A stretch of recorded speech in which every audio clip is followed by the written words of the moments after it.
you're watching Undercurrent, where you can find out what's been happening around Perth this week. I'm Lucy Marchant, and don't forget you could also be watching online or on our West TV app.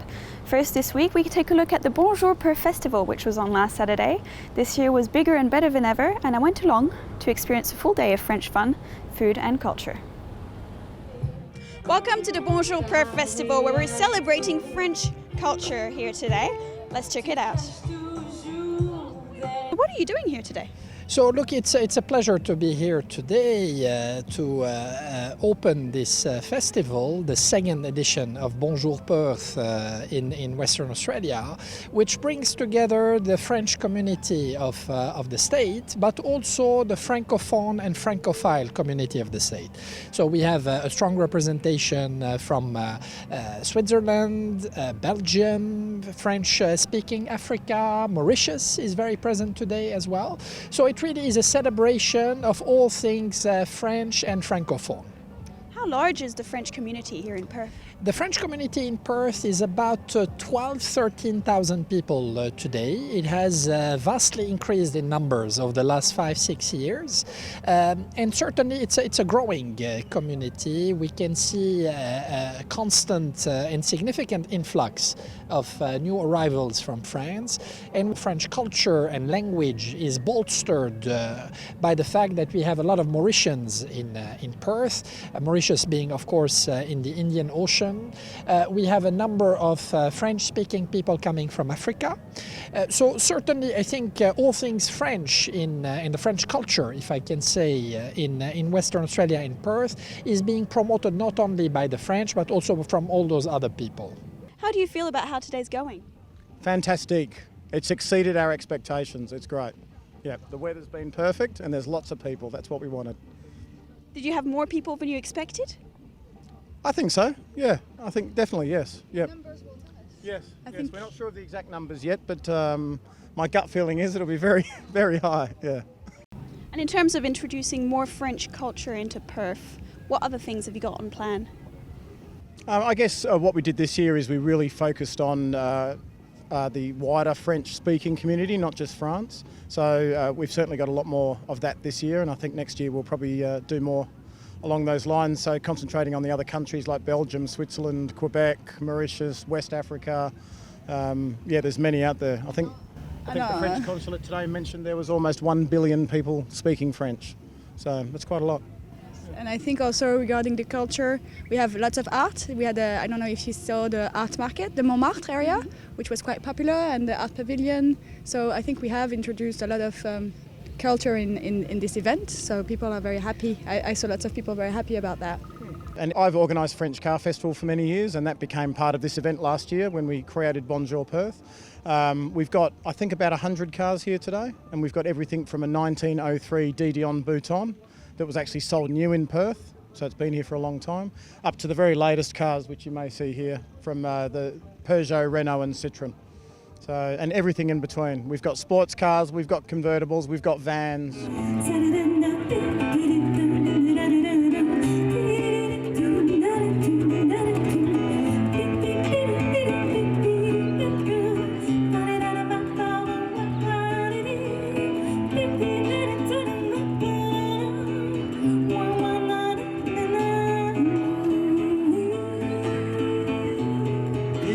Christina, I can put your hand together for Christina, and I like this Italian food.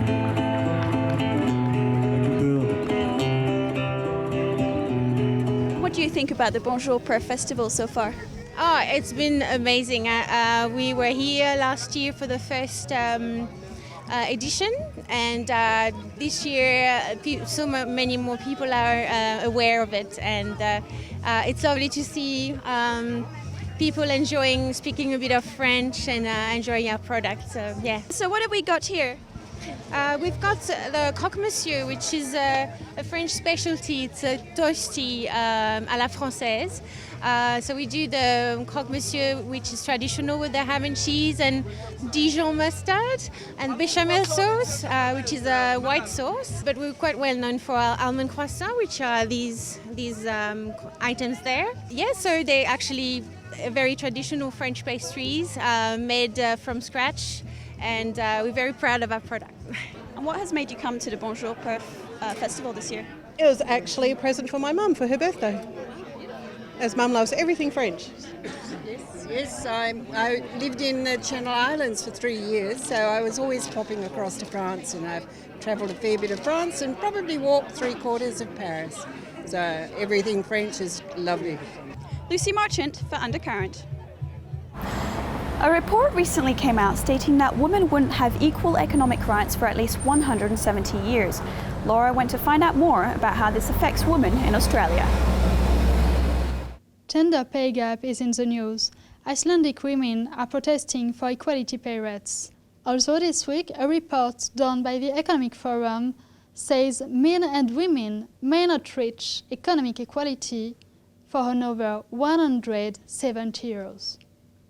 So this new report that's out looking at gender equality around the world, I think is quite worrying for Australians and Australian women in particular, because it does show that Australia is not keeping pace with the rest of the world in terms of closing the gap between the economic status of men and women. There's probably a number of reasons that contribute to this, but clearly one of the things that's concerning is that we're not doing enough to ensure that women have economic equality at work, so that they are able to be employed and receive the same pay and conditions as men. So one of the things we're concerned about at the moment is that the federal government has announced they want to cut paid maternity leave, which would really be a backward step in terms of promoting women's equality, and particularly their equality and participation at work. So we need to get serious if we are going to work on closing the gap. We need to put in place positive programs for Australian women. According to the Australian Bureau of Statistics, the gender pay gap in WA is the worst in Australia. What is that? What we know is that Western Australia has the biggest gender pay gap of any state in Australia. And Australia obviously is falling behind the rest of the world in terms of the gap between men and women generally as well. So for West Australian women, it's a particularly grim situation. The gender pay gap in this state is 24%. And what that means is that women earn 24% less than men on average when they're in full-time work. And this has consequences throughout women's working life. But it also means they contribute less to superannuation over their working life.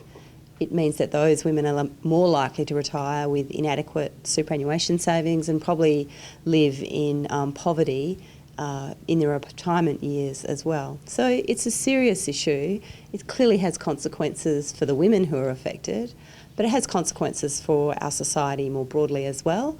And I think it's something that does need to be addressed systematically by governments if we're serious about doing something.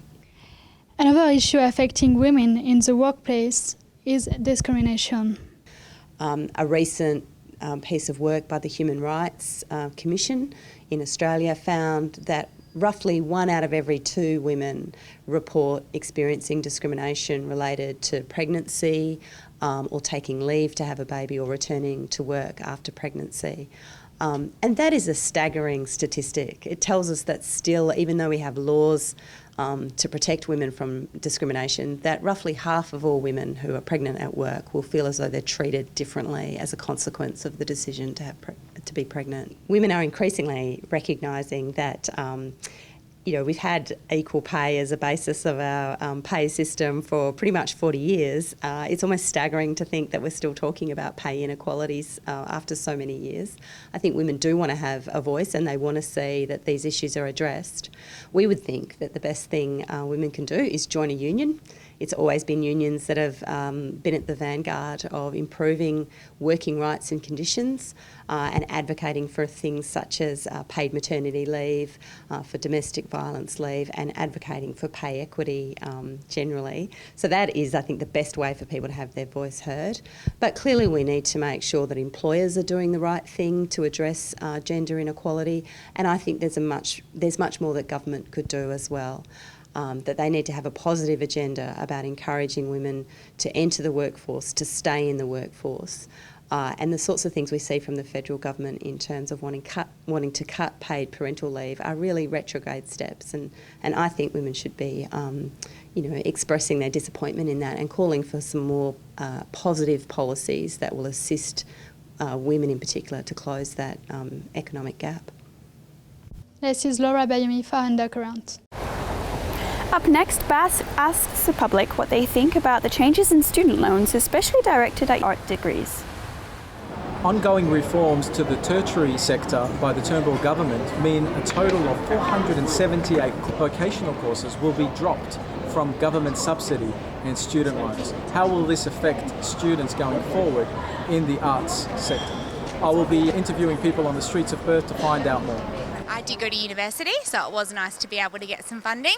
Well, it's not fair because people can't afford it. I don't think it's like a very good idea because some students won't be able to afford it on their own, and especially with parents, they're not always willing to supply the money for studies and stuff. If they decide to cut down on them, then what's going to be happening later? Eventually it's going to get to medical and things like that. I don't reckon it's a good idea because student loans are, it's something that we need that most of us really can't afford because, most of us are middle class. So I personally think that's really sad. I think the government should be more student focused. Personally, think it's not very fair on students, considering nowadays it's more important for students to get a better education because it's harder to get jobs now, I think.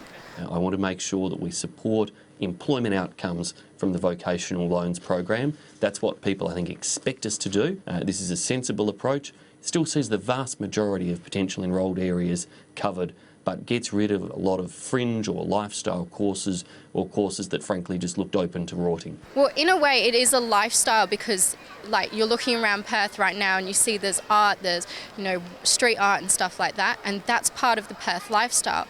But you can't really condemn someone for wanting to join in on that and get a degree out of it and saying that's a choice.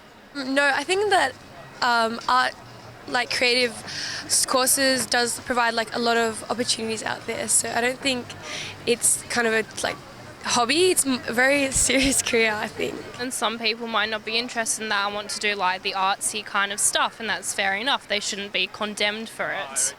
It's definitely not a lifestyle choice. It's definitely something that is just so they can, they can take the money and put it somewhere else that's not going to be as better used.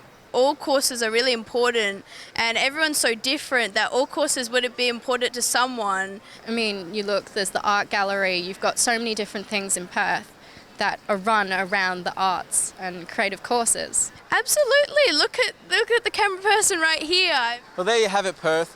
These budget cuts would actually impair the economy even further and make it harder for students to be able to afford these courses that they'd be passionate about. Bas Tadros for Undercurrent. Don't forget you can watch West TV online and on our mobile app. Now stay with us, we'll be right back after a short break.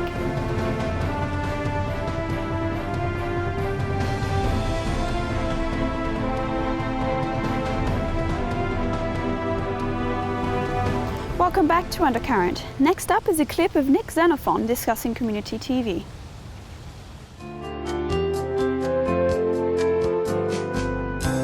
The problem is that we know that the federal government's pulling the licences of community television across Australia.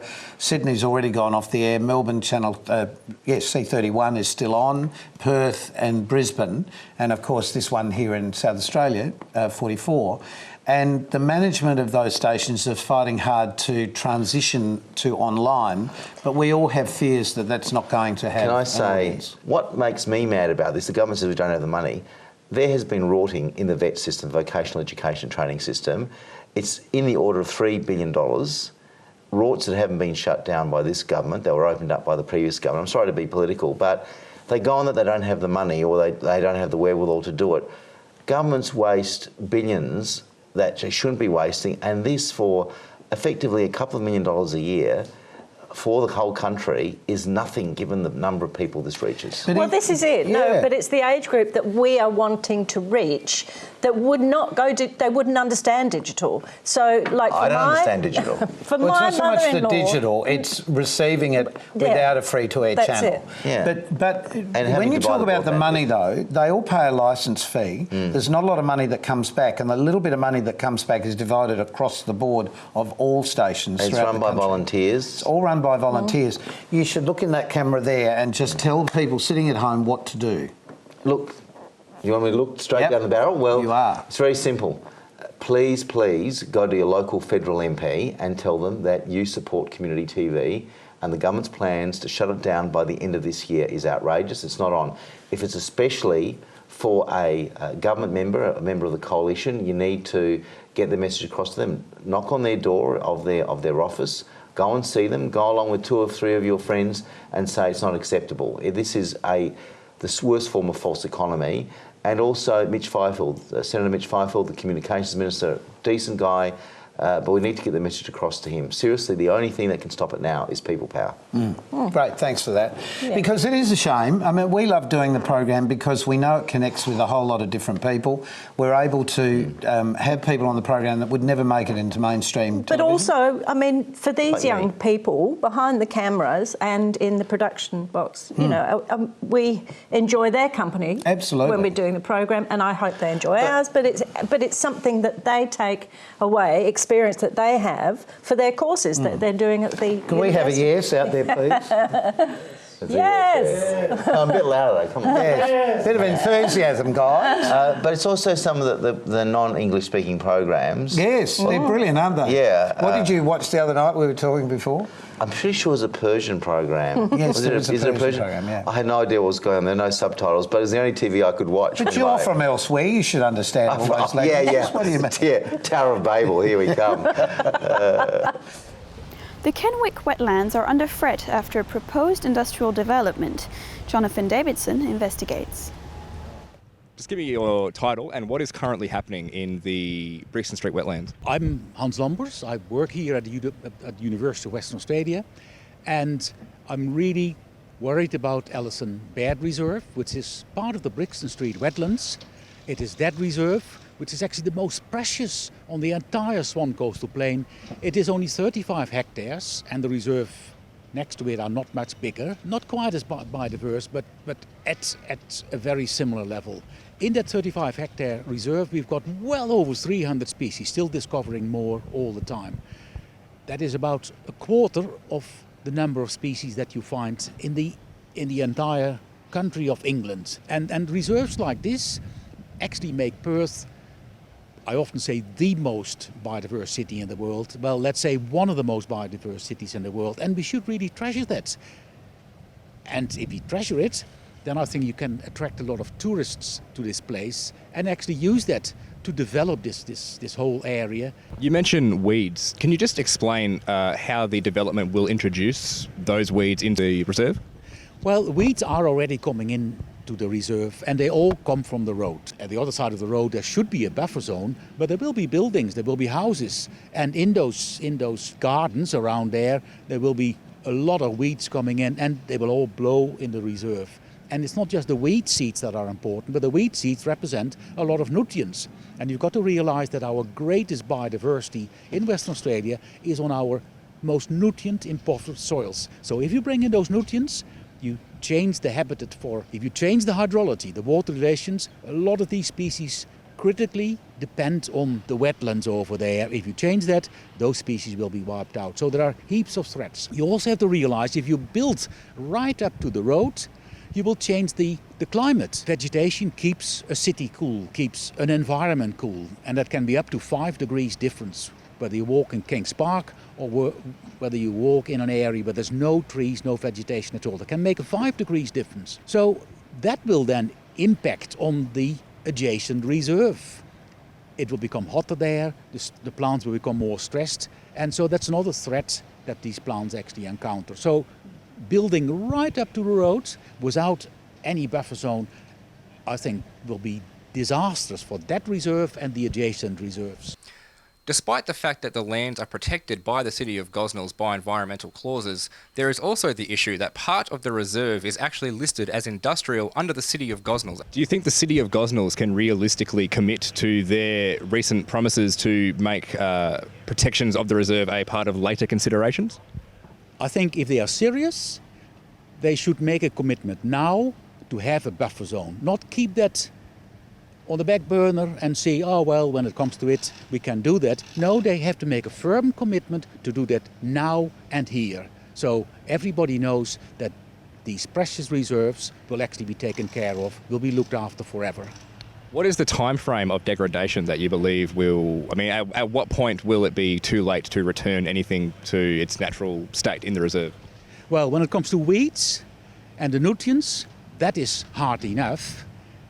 You can remove the weeds, with removing the weeds, you also remove the nutrients. So that is less of an issue if they would blow in.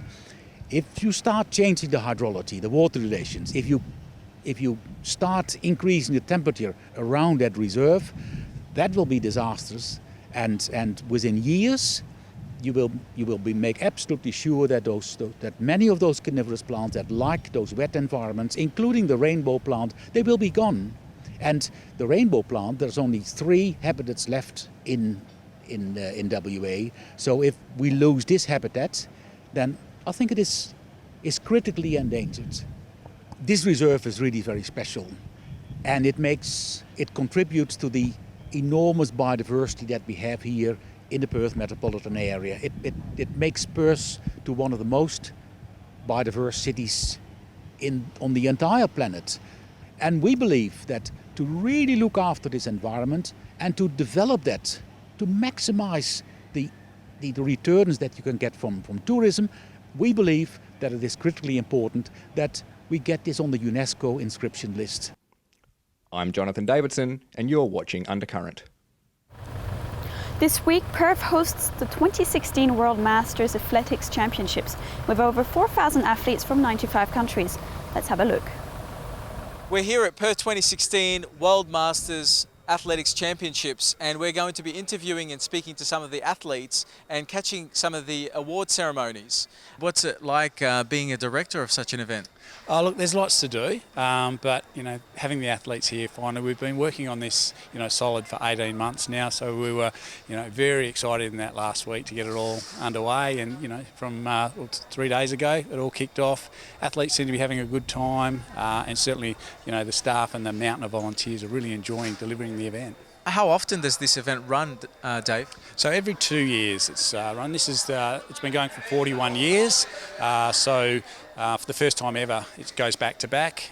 World Masters wanted to separate it from the Open World Championship. So last year it was in Lyon. This year in Perth. In 2018 it's off to Malaga. And on the 30th this month at the General Assembly here, it'll be voted on where it's being held in 2020.